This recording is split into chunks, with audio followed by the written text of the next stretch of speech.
নমস্কার, বং রান্নাবাটিতে সবাইকে স্বাগত। কেমন আছেন আপনারা? নিশ্চয়ই ভালো আছেন, আর আমিও ভীষণ ভালো আছি। আজকে আমি বানাবো মিডিয়াম সাইজের চিংড়ি মাছ দিয়ে পেঁয়াজকলি দিয়ে একটা রান্না। এটা ভীষণ সহজ বানানো আর খেতেও দুর্দান্ত লাগে। চলুন দেখে নেওয়া যাক কীভাবে বানায়। এখানে আমি 250 গ্রাম চিংড়ি মাছ ভালো করে ধুয়ে নিয়েছি। তারপর এখানে নুন আর হলুদ দিয়ে ভালো করে ম্যারিনেট করে নিচ্ছি। এটা ম্যারিনেট করে 10 মিনিট মতো রেখে দেব। এখানে আমি লম্বা লম্বা করে একটু আলু কেটে নিয়েছি, দুটো মিডিয়াম সাইজের আলু নিয়েছি, আর নিয়েছি পেঁয়াজ কলিটাও লম্বা লম্বা করে কেটেছি। নিয়েছি কালো জিরে আর সর্ষে পোস্ত বাটা, টমেটো আর কাঁচা লঙ্কা। ব্যাস এই কটা জিনিসেই এই রান্নাটা হয়ে যাবে। প্রথমে কড়াইয়ে সর্ষের তেল দিয়ে চিংড়ি মাছগুলো একটু হালকা করে ভেজে নেব। খুব বেশি ভাজবো না, একটু লাল হয়ে গেলেই আমি তুলে নেব।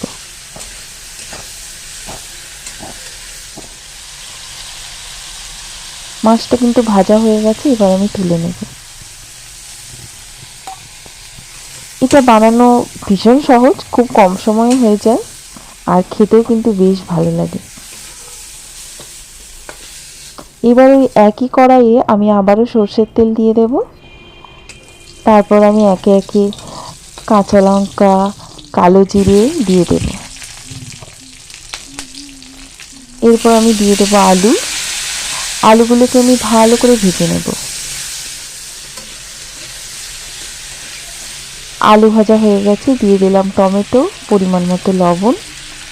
এবার আমি একে একে পেঁয়াজকলি দিয়ে দেব, দিয়ে আবারও এটা আমি বেশ কিছুক্ষণ ধরে ভাজতে থাকবো।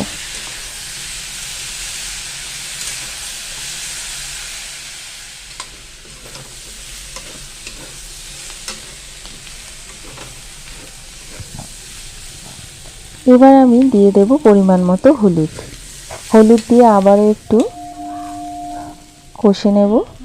তারপর দিয়ে দিলাম চিংড়ি মাছটা দিয়ে একটুখানি নাড়িয়ে তারপর আমি দিয়ে দেব সর্ষে পোস্ত বাটা দিয়ে একটুখানি কষিয়ে নিয়ে আমি দিয়ে দেব পরিমাণ মতো জল। ব্যাস এরপর মিনিট 10 রান্না করলেই হয়ে যাবে চিংড়ি মাছ দিয়ে পেঁয়াজকলি দিয়ে তরকারি। এটা খেতে দারুণ লাগে।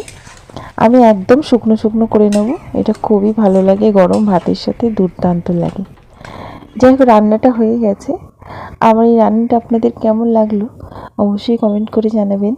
ভালো লাগলে লাইক করবেন, শেয়ার করবেন, আর দেখা হবে পরবর্তী কোনো ভিডিওতে।